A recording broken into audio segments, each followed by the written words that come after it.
ሰላም ይስጥልን ከኢትዮ ስትሪም ጋር ናችሁ። የአማራ ክልል ከፍተኛ የሥራ ኃላፊዎች በወልቃይት ጠገዴ ሰቲት ሁመራ ዞን እያደረጉ ስላለው አነጋጋሪ ጉብኝት፣ በትግራይ ክልል ውስጥ አንድ ክልል ሁለት መንግስት ወደሚመስል አደገኛ ደረጃ ስለተሸጋገረው የፖለቲካ ፍጥጫና በሌፍትናንት ጀነራል ታደሰ ወረደ እንዲሁም በደብረጽዮን ገብረ ሚካኤል መካከል ስላለው የስልጣን ሽኩቻ፣ ከዚያም በተጨማሪ በኢትዮጵያና በሱዳን ድንበር ላይ እያንዣበበ ስላለው የጦርነት ደመና እንዲሁም የዲፕሎማሲያዊ ግንኙነቱ መሻከር ስላለበት ሁኔታ ዝርዝር መረጃዎችን እንመለከታለን።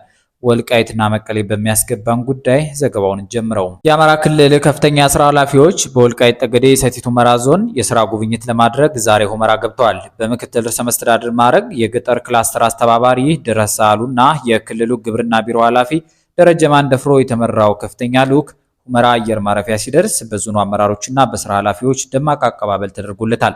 ከፍተኛ የክልሉ አመራሮች በቦታው መገኘታቸው ዞኑ በአሁኑ ጊዜ ለክልሉ ያለውን ስልታዊ ፋይዳና የሚሰጠውን ትኩረት የሚያሳይ መሆኑን ታዛቢዎች ይገልጻሉ። ይህ ጉዞ ከሰሞነኛ የቀጠናዊ የውጥረት ሁኔታዎች ጋር ተዳምሮ ሲታይ የአረጋ ከበደ ለጋስ መንግስት በድንበር አካባቢ ባሉ ስልታዊ ስፍራዎች ላይ ያለውን አስተዳደራዊ ቁጥጥር ለማጠናከር እየጣረ መሆኑን ያመላክታል። ምክንያቱም በትግራይ ክልል ውስጥ ለወራት ሲብላላ የቆየ የፖለቲካ ውጥረት በዚህ ጊዜ አንድ ክልል ሁለት መንግስት ወደሚመስል አደገኛ ደረጃ ተሸጋግሯል። በሰሜን ኢትዮጵያው ጦርነት ማግስት በፕሪቶሪያዊ ሰላም ስምምነት መሰረት ሲመራ የቆየው የትግራይ ጊዜያዊ አስተዳደር በዚህ ጊዜ ታይቶ በማይታወቅ የህልውና ፈተና ውስጥ ወድቋል። ዛሬ ሚያዝያ 30 ቀን 2018 ዓ.ም የወጡ ዘገባዎች እንደሚያመለክቱት በትግራይ ክልል ህጋዊ መሪ እኔ ነኝ የሚሉ ሁለት አካላት ፊት ለፊት ተፋጠዋል።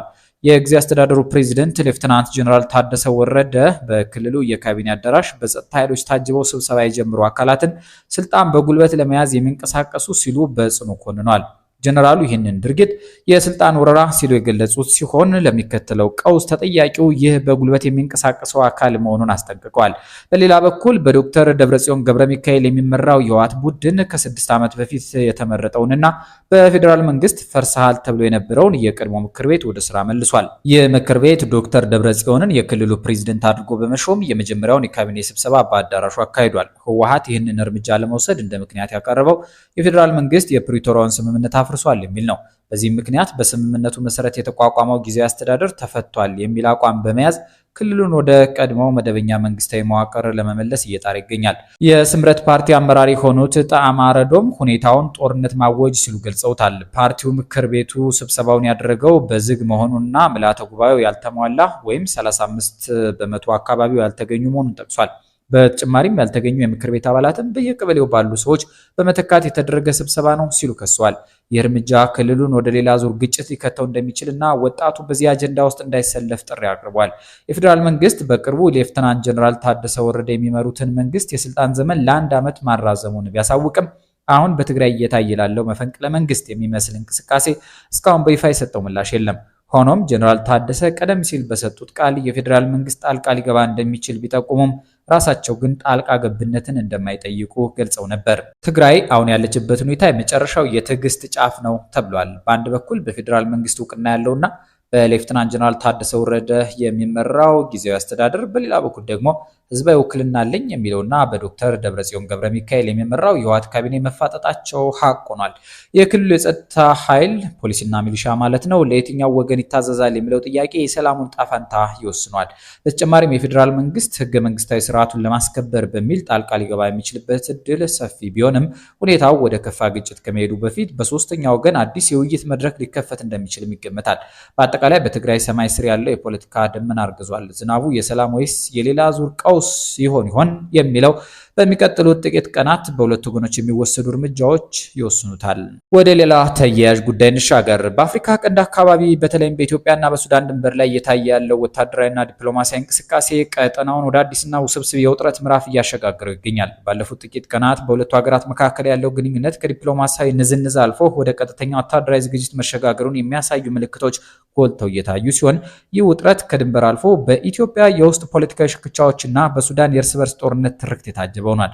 የሱዳን ጦር በብሉ ናይል ግዛትና በአወዛጋቢው አልፋሽጋ ድንበር አካባቢ ተጨማሪ ወታደሮችንና ዘመናዊ የጸረ አውሮፕላን መሳሪያዎችን እያሰማራ መሆኑ ተዘግቧል። ለዚህ ወታደራዊ ዝግጅት እንደ ዋነኛ ምክንያት የተጠቀሰው በካርቱም አየር ማረፊያ ላይ ለደረሰው የድሮን ጥቃት ሱዳን መነሻው የኢትዮጵያ አማራ ክልል በተለይ ደግሞ ባህር ዳር ነው የሚል ክስ መሰንዝሯ ነው። ምንም እንኳን ኢትዮጵያ ይህን ክስ መሰረተ ቢስ ስትል ብታስተባብልም የሱዳን ወታደራዊ መንግስት ግን ኢትዮጵያና የተባበሩት አረብ ኤሚሬትስ ለፈጣን ድጋፍ ሰጪ ኃይል ወይም RSF ድጋፍ እየሰጡ ነው በሚል ጥርጣሬውን አጥብቆ ቀጥሏል።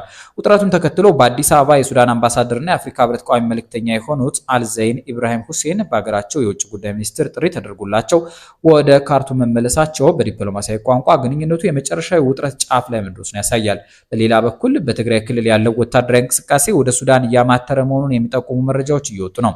ከ22ኛ 70ኛና 60ኛ አርሚ የተውጣጡ የህወሓት ታጣቂዎች ወደ ሱዳን ድንበርና ወደ ምዕራብ ትግራይ ጠረፋማ አካባቢዎች ሽሬና አካባቢው ማለት ነው እየተንቀሳቀሱ መሆኑ ተሰምቷል። ደብረጽዮን ገብረ ሚካኤል በአክሱም ከተማ በምስጢር ስብሰባ ላይ ሳሉ በሱዳን በኩል ስደተኛ በሚል የተጠሩ ታጣቂዎች እሳቸውን ሹመት ደግፈው ሰልፍ ማውጣታቸው ሁኔታውን ይበልጥ አሳሳቢ አድርጎታል። አዲስ አበባ በበኩሏ በሱዳን ጦርነት ውስጥ የህወሓት ቅጥረኞች እየተሳተፉ መሆኑንና የኢትዮጵያን ግዛት አንድነት እየጣሱ እንደሆነ በመግለጽ ስጋቷን ገልጻለች። በሱዳን በኩል ያለው የእርስ በርስ ግጭትም መልኩን እየቀየረ ነው። የፈጣን ድጋፍ ሰጪ ኃይል ወይም RSF አዛዥ የሆኑት ጄኔራል ሄሚቲ የሰራዊታቸውን ቁጥር ከ143,000 ወደ 450,000 ማሳደጋቸውን ገልጸው ለ10 ዓመታት ለመዋጋት ዝግጁ ነን ማለታቸው በሱዳን ያለው ጦርነት በቀላሉ የማይቆም መሆኑን ያመላክታል። ከዚሁ ጋር ተያይዞ የፋኖ አመራር የሆነው ዝናቡ ልንገረው ወደ ሱዳን ካቀና በኋላ ወደ ትግል ሜዳው አለመመለሱና በሱዳን ቆይታው ሳምሪ ከተባለው የትግራይ ታጣቂ ቡድን ጋር ምስጢራዊ ውይይት ማድረጉ ተወርቷል። ይህ ሁኔታ የቀጠናውን ፖለቲካ ማን ከማን ጋር እንደሆነ ለመለየት አስቸጋሪ ወደሆነ ውስብስብ ድር ቀይሮታል።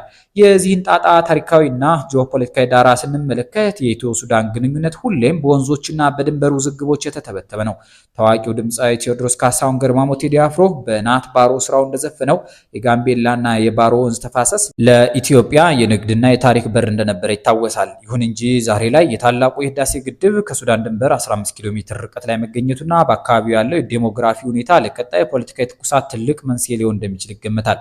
እነዚህ የቀጠናው ሀገራት በየብስ መንገድ የተሳሰሩ ቢሆንም አሁን ያለው ወታደራዊ ዝግጅት ግን ይህንን ትስስር ወደ ስጋት ቃጠናነት እየቀየረው ነው። በአጠቃላይ በዚህ ጊዜ ያለው ሁኔታ በጫፍ ላይ ያለ ሰላም ይመስላል። የሱዳን ወታደራዊ ዝግጅት፣ የአምባሳደሩ ወደ ካርቱም መጥራት፣ የህወሓት ታጣቂዎች ወደ ድንበር መንቀሳቀስና የRSF ፋይል መስፋፋት በአንድ ላይ ሲደመሩ በአፍሪካ ቀንድ ላይ የጦርነት ደመና እንዲያንዣብብ አድርጓል። ፌዴራል መንግስት እስካሁን ለህወሓት እንቅስቃሴ በይፋ ምላሽ አለመስጠቱ ደግሞ ሁኔታውን ይበልጥ አጠራጣሪና ትኩረት የሚሻ ያደርገዋል። ክቡራትና ክቡራን በአጠቃላይ በትግራይ ሰማይ ስር ያለው የፖለቲካ ደመና አርግዟል። ዝናቡ የሰላም ወይስ የሌላ ዙር ቀውስ ሲሆን የሚለው በሚቀጥሉት ጥቂት ቀናት በሚወሰዱ እርምጃዎች የሚታይ ይሆናል።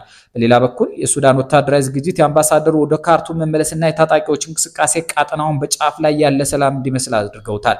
የፌዴራል መንግስት ለእነዚህ ወሳኝ ኩነቶች የሚሰጠው ይፋዊ ምላሽ ምን ሊሆን ይችላል? ይህ የሁላችንም ጥያቄ ነው። እናንተስ በእነዚህ ጉዳዮች ላይ ምን ትላላችሁ? በተለይ በትግራይ ያለው የሁለትዮሽ ፍጥጫና በድንበር አካባቢ ያለው ወታደራዊ ዝግጅት መጨረሻው ምን ሊሆን ይችላል? አስተያየታችሁን በአስተያየት መስጫው ውስጥ አጋሩን። መረጃው ጠቃሚ ሆኖ ካገኛችሁት ላይክ ማድረጋችሁንና ለሌሎች እንዲደርስ ሼር ማድረጋችሁን አትርሱ። አዳዲስ መረጃዎች እንዲደርሷችሁ ደግሞ ቻናላችንን ሰብስክራይብ በማድረግ ቤተሰብ ሁኑ። ሰላም ይስጥልን።